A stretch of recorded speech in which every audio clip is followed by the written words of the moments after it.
रूस के एक थिएटर में हाल ही में एक अटैक देखने को मिला, जिस अटैक की वजह से 140 से ज्यादा लोगों को अपनी जान गंवानी पड़ी। अब रूस में जो अटैक हुआ है, इसको देखते हुए कहा जा रहा है कि ये रूस में हुआ पिछले 20 सालों का सबसे डेडलीस्ट अटैक है। तो आज की इस वीडियो में बेसिकली हम इस पूरे अटैक से जुड़े जो तमाम इंपॉर्टेंट पॉइंट्स हो सकते हैं, जैसे इस अटैक को किसने किया है, क्या वजह हो सकती है, और इसको लेकर के रशिया के प्रशासन से जो सवाल पूछे जा रहे हैं, उन तमाम चीजों पर यहाँ पर हम बात करने वाले हैं। मेरा नाम है अक्षय और आपका स्वागत है दृष्टि आईएएस चैनल की इस नई वीडियो में। चलिए वीडियो की शुरुआत करते हैं और सबसे पहले एक बार वीडियो की रूपरेखा पर बात कर लेते हैं।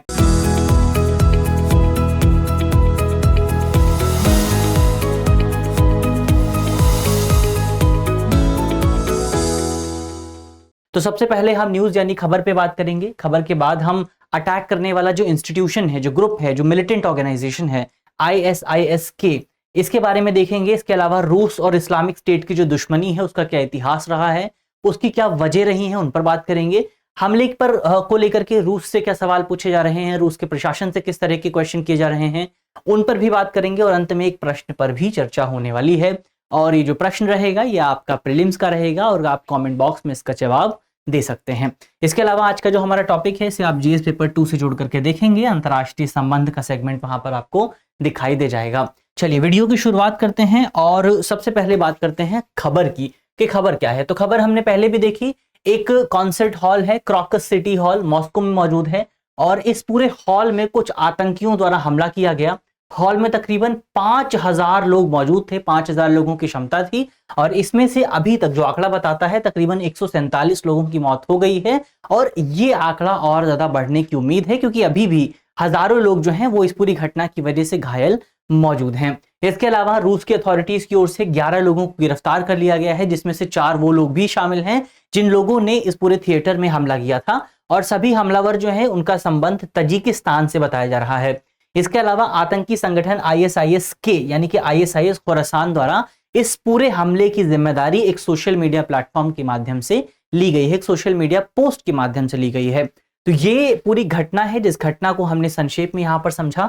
अब एक बार यहां पर इंपॉर्टेंट है इस ऑर्गेनाइजेशन के बारे में जानना, यानी कि ISIS-K क्या है, इसको एक बार समझना इंपॉर्टेंट है। तो हमने यहां पर पहले देखा ISIS यानी कि बेसिकली इसकी फुल फॉर्म है इस्लामिक स्टेट खुरासान।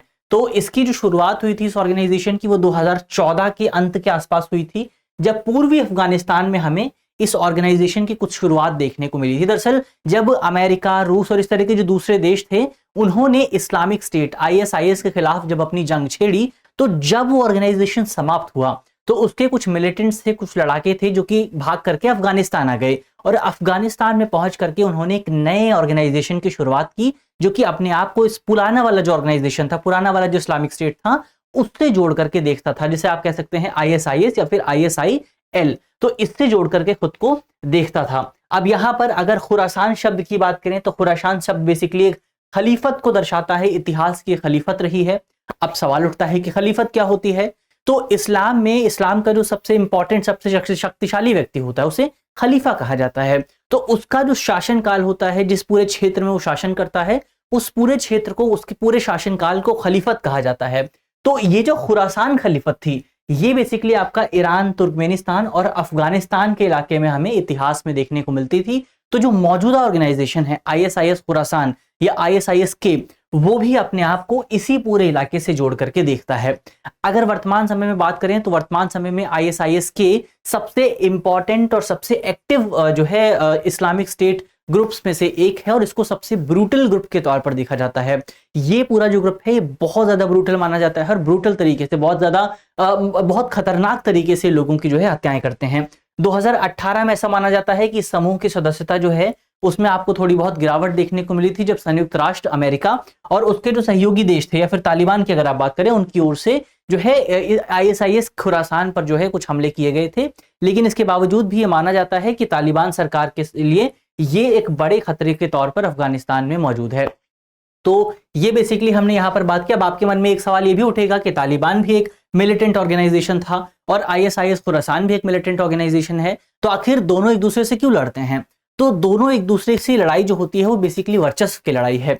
अब ISIS खुरासान जो है उसका ये कहना है कि वो इस्लाम की एक सबसे कट्टर धारा का समर्थन करते हैं और तालिबान इतनी कट्टरता से इस्लाम को लागू नहीं कर पा रहा है।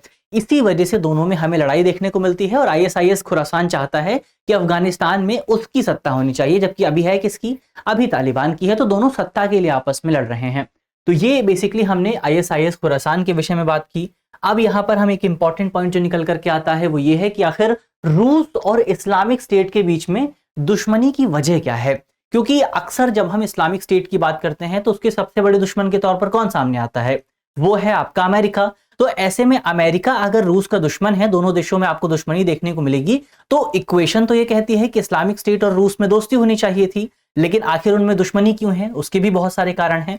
बहुत सारे कारणों को अगर आप देखें तो सबसे पहले तो जो आईएसआईएस के है वो दुनिया के हर एक देश और दुनिया के हर एक धर्म को अपने दुश्मन के तौर पर देखता है, चाहे वो इस्लाम हो, चाहे वो आपका क्रिश्चियनिटी हो। इस्लाम की कई ब्रांचेस हैं जिनको वो अपने दुश्मन के तौर पर देखते हैं। इस्लाम के अलग अलग ऑर्गेनाइजेशन है जिन्हें वो अपने दुश्मन के तौर पर देखते हैं। इसके अलावा क्रिश्चियनिटी को, हिंदुइज्म को, इसके साथ साथ बौद्धिज्म हो गया, इसके अलावा जैनिज्म हो गया, इन तमाम चीजों को, यहूदी हो गए, ज्यूइश हो गए, इनको ये अपने दुश्मन के तौर पर समग्र तौर पर देखते हैं, कलेक्टिवली देखते हैं, इनमें डिफरेंशिएट नहीं करते। और इसके अलावा अगर स्पेसिफिकली आप रशिया की बात करें तो उसके पीछे आपको कुछ प्रमुख कारण दिखाई देंगे। तो 3 कारणों पर हम यहां चर्चा करेंगे।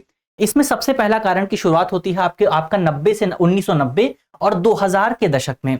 तो 1990 और 2000 के दशक में आपको चेचन युद्ध देखने को मिला था। चेचन युद्ध कहां पर हुआ था? चेचन युद्ध दरअसल जो चेचन के जो विद्रोही थे, चेचन इलाके के जो विद्रोही थे और रशिया की जो मिलिट्री थी, उनके बीच में देखने को मिला था। अब ये चेचन थे कौन? तो यहां पर अगर आप रशिया के मैप को देखेंगे, रूस के मैप को देखेंगे, तो ये वाला पूरा एरिया आपका रशिया है। यहां पर मॉस्को है, यहां पर यूक्रेन मौजूद है और वहीं पर आपको जो है जॉर्जिया और टर्की भी मिलेंगे। अब रशिया का ये वाला जो इलाका है जो कि जॉर्जिया के साथ अपनी सीमा साझा करता है, इस इलाके को आप चेचनिया बोलते हैं और यहां पर चेचन लोग आपको दिखाई देते थे। तो ये लोग जो थे बेसिकली आपका इस्लाम को फॉलो करते थे। लेकिन यहां पर एक सेपरेटिस्ट मूवमेंट की शुरुआत होती है और रशिया की सरकार की ओर से उस सेपरेटिस्ट मूवमेंट को दबाने के लिए, उस अलगाववादी आंदोलन को समाप्त करने के लिए हिंसा का सहारा लिया जाता है। तो यहीं से शुरुआत होती है जब बेसिकली जो इस्लामिक स्टेट था वो ये मानता है कि बेसिकली जो आपका रशिया की सरकार है, व्लादिमीर पुतिन है, वो इस्लाम के खिलाफ हैं, क्योंकि उन्होंने चेचन क्षेत्र में जो लोग रहते थे या जो लोग रहते हैं उनके खिलाफ बहुत ज्यादा बर्बरता का इस्तेमाल किया था। तो एक तो ये कारण है, इस कारण की वजह से इस्लामिक स्टेट जो है रूस को अपने खिलाफ, अपने एक दुश्मन के तौर पर देखता है। इसके अलावा जो दूसरा सबसे इंपॉर्टेंट काम है, जो दूसरा सबसे इंपॉर्टेंट कारण है, उसकी शुरुआत 2015 के आसपास होती है। तो 2015 में रूस जो था वो सीरिया के गृह युद्ध में शामिल हो गया था, सीरिया के सिविल वॉर में शामिल हो गया था और रूस की मौजूदगी की वजह से, रूस के हस्तक्षेप की वजह से ये जो सीरियाई गृह युद्ध था वो राष्ट्रपति बशर अल असद के पक्ष में चला गया था। जबकि राष्ट्रपति बशर अल असद की जो सेना थी, जो सरकार थी, वो आपका जो आईएसआईएस है, इस्लामिक स्टेट है, उसके खिलाफ लड़ रही थी। तो यहां पर प्रत्यक्ष तौर पर आप कह सकते हैं कि रूस ने सीरिया के गृह युद्ध में इंटरवीन किया, वहां पर हस्तक्षेप किया और इस्लामिक स्टेट की जो सेना थी या फिर इस्लामिक स्टेट के जो लड़ाके थे उनके खिलाफ जो है गोलाबारी की गई। तो ये दूसरा कारण है। तीसरा कारण है कि 2017 में जब इस्लामिक स्टेट ने सीरिया के शहर पालमायार पर कब्जा किया था तो रूस ने अपने वैगनर ग्रुप का इस्तेमाल किया था और इनके खिलाफ इन्हें लड़ाया था और इसी वैगनर ग्रुप ने इस पूरे शहर को आजाद करा लिया था। ये वही वैगनर ग्रुप है जिसका जिक्र आपको बीते दिनों यूक्रेन और रूस के पूरे युद्ध में भी देखने को मिला था। तो ये 3 कारण हुए जिनकी 3 कारणों की वजह से बेसिकली आपका माना जाता है कि इस्लामिक स्टेट आपका रशिया के भी खिलाफ रहता है। इसके अलावा धर्म का एंगल तो यहाँ पर हमेशा से बना रहता है। जो आपका रूस है वो मेजॉरिटी क्रिश्चियनिटी वाला इलाका है, क्रिश्चियनिटी वाला पूरा देश है और इसी वजह से जो आपका इस्लामिक स्टेट है वो रूस को अपने एक दुश्मन के तौर पर देखता है। तो ये हमने कारणों की बात की जिस कारण की वजह से आपका इस्लामिक स्टेट और रूस के बीच में हमें दुश्मनी देखने को मिल जाती है। अब यहां पर इस पूरे हमले को लेकर के रूस की सरकार, रूस का जो प्रशासन है, उस पर कई सवाल भी उठाए जा रहे हैं और सवालों पर भी बात करेंगे और इन सवालों के निहितार्थ क्या हो सकते हैं उनको भी एक बार हम समझेंगे। सबसे पहला सवाल यही है कि 1 घंटे से ज्यादा समय तक जो हमलावर थे उस पूरे थिएटर में मौजूद थे, तो पुलिस वहां पर क्यों नहीं पहुंची, पुलिस ने त्वरित कार्यवाही क्यों नहीं की। इसके अलावा खुफिया एजेंसी जो थी, जो इंटेलिजेंस एजेंसीज हैं, वो किस तरह से विफल हो गई, उस पर भी सवाल उठाए जा रहे हैं।